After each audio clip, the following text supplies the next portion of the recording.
3 true Craigslist horror stories. Story 1.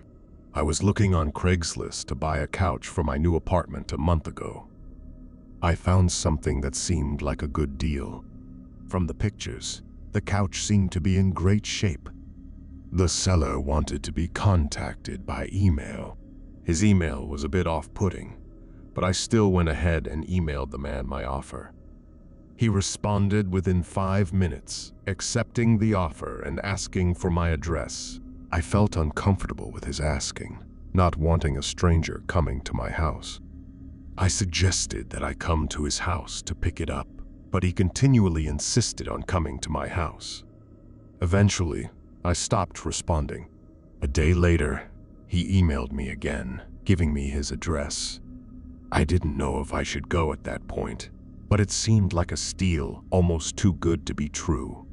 According to his address, he didn't live too far, so I got in my van and drove to the seller's house. I immediately noticed that the house was smaller than all the other houses on the block. When I rang the bell, a middle-aged man wearing a baseball cap answered the door. He gave me a huge smile and invited me in. I immediately felt uneasy. He led me into his living room, and I saw the couch. Immediately, I saw scuff marks and small tears on the couch. It was not at all in the shape that it appeared in the ad. I commented on this, and he just smiled and offered to lower the price. I told him I wasn't interested, and here's where things started getting creepy. As I was making my way out of the house, he put his hand on my shoulder and offered to give it to me for free if I was willing to, quote-unquote, give something to him. I let out a disgusted gasp and got back into my car. I didn't even look up out the window. I just drove away from there quickly. But it doesn't end there. That same night, I was lying in my bed, watching TV when I thought I heard somebody stomping up the steps of my porch. I muted the TV and was able to clearly hear the sound of somebody fiddling with my front doorknob. I jumped out of my bed and tiptoed over to the front door to look through the peephole, but whoever it was already gone. Then, I thought I could hear the sound of the gate to the backyard opening and closing. That was when I grabbed the phone and dialed 911. Soon after, I heard the sound of somebody fiddling with the doorknob to the back door of the apartment. I yelled to whoever it was that the police were on their way, and after that, I heard the sound of the gate opening and closing again. They were gone. This was a month ago, and nothing has happened since, but I still can't sleep at night. I'm 99% sure it was the man who was selling the couch. He must have followed me home. There's no way it was just a coincidence. I don't plan on using Craigslist anymore, and I'm still trying to find a new apartment. Story 2. I was looking for a car to buy for my son for his 18th birthday. I was searching all the typical car websites, cars.com, eBay Motors. They were all overpriced as expected. Craigslist was the only place to find an actual deal. About a week into my search, I found a 3 Toyota Camry. It had 67,000 miles, no accidents, no damage, and was in good condition for only $3,500. It seemed like a steal for such a reliable car with such low mileage. The seller lived about 10 miles from me, which was a reasonable drive when looking for a car. I gave him a call to set up a time to come check it out. The man sounded normal on the phone and assured me that there were absolutely no problems with the car. He introduced himself as Bob. I brought along $3,500 in cash, even though I planned on negotiating the price down as much as possible. I pulled up the dirt road to Bob's property about 15 minutes early. It was a tiny little house with a decent-sized property, only because it was a bit far from the nearest neighbors. The garage was open, so I walked over to see if anybody was inside, but except for an unusual amount of car parts, it was empty. The car was nowhere in sight. The only car on the property was an old pickup truck. I went over to the front door to check the house numbers. It was the right address. The doorbell button was missing, so I knocked on the front door. I knocked for exactly 5 minutes before deciding to give the man a call. So I dialed his number, and I heard the sound of a cell phone ringing from inside the house. I was extremely confused at this point. Now I knew I had the right house. I didn't understand why. If he was home, he wasn't answering. I decided I had to take a peek through one of the windows to see if anybody was inside. Peering through the glass, I couldn't really see much, as it was pretty dark inside the house. I saw a very old-fashioned dining room set, but across from that, I saw somebody standing at the back door of the house, staring outside. I figured that must have been Bob, so I knocked on the window, but he didn't even move. There was no gate or anything to the backyard. It was just a wide open yard, since this wasn't a rural area.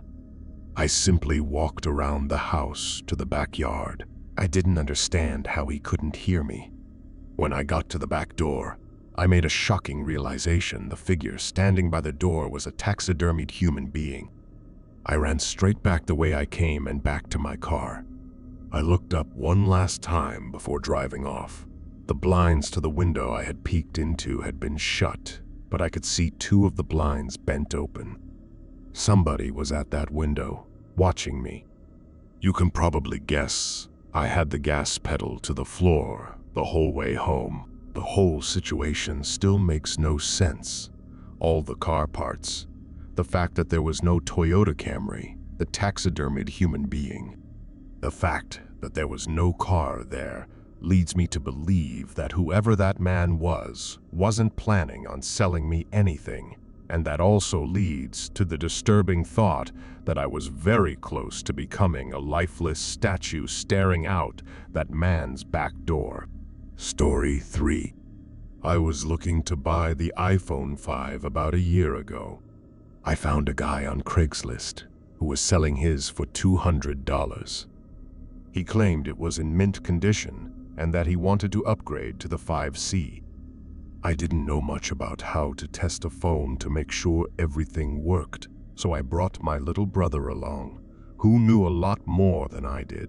We met halfway at a Dunkin' Donuts parking lot at 10 o'clock at night. 2 large, intimidating guys stepped out of a black Honda Civic and walked over to us.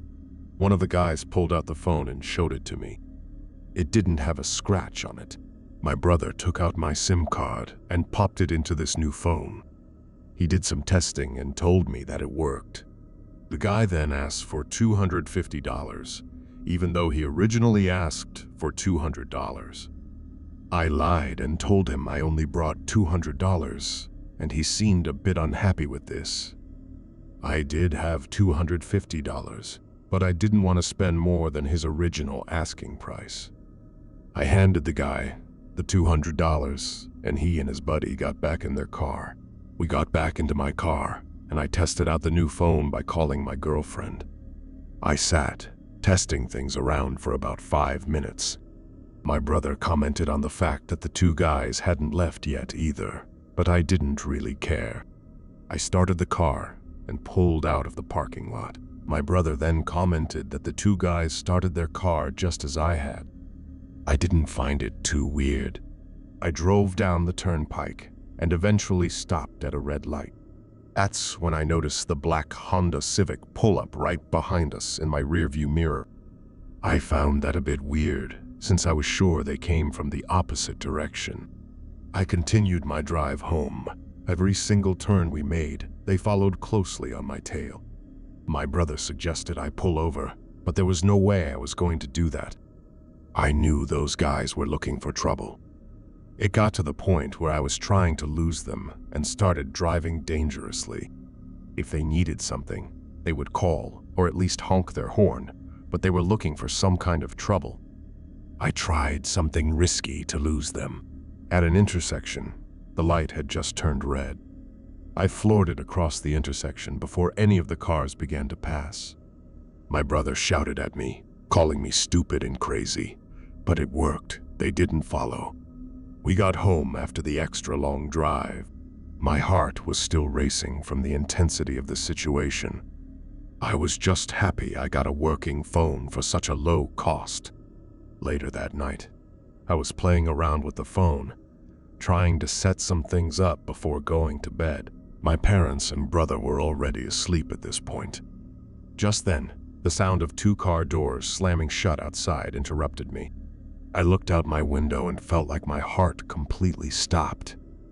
The black Honda Civic was parked across the street. I could only assume the 2 guys were already halfway to our front door. I immediately woke up my dad and told him. He got up, grabbed a baseball bat, and waited by the front door. There were knocks at the front door. They didn't stop for a long time. My dad shouted at them to go away, or he would beat their asses. They finally stopped. We thought they were gone until I heard the back door being fiddled with. I grabbed the phone and called Joe, a police officer who happened to be a good friend of mine who lived 2 blocks away. Within 2 minutes, his car pulled up in front of our house with the lights on. As he stepped out, the black Honda Civic in the street turned on. The 2 guys stepped out from the backyard and got into their car, but Joe stopped them and brought the 2 men to the front stoop. I watched from the window, and what I saw made me sick to my stomach. One of the guys had a gun in his hand. Joe managed to get the gun away from the man and arrested both of them. He later told us that the men claimed I had stolen the phone from them, which is obviously a load of crap. I honestly don't know what they were planning on doing, but they were going to do something. Thank God Joe was quick. We are now at the end of the video. If you liked these stories, make sure to subscribe and leave feedback in the comments section, and let us know if you have faced any real-life horror experiences.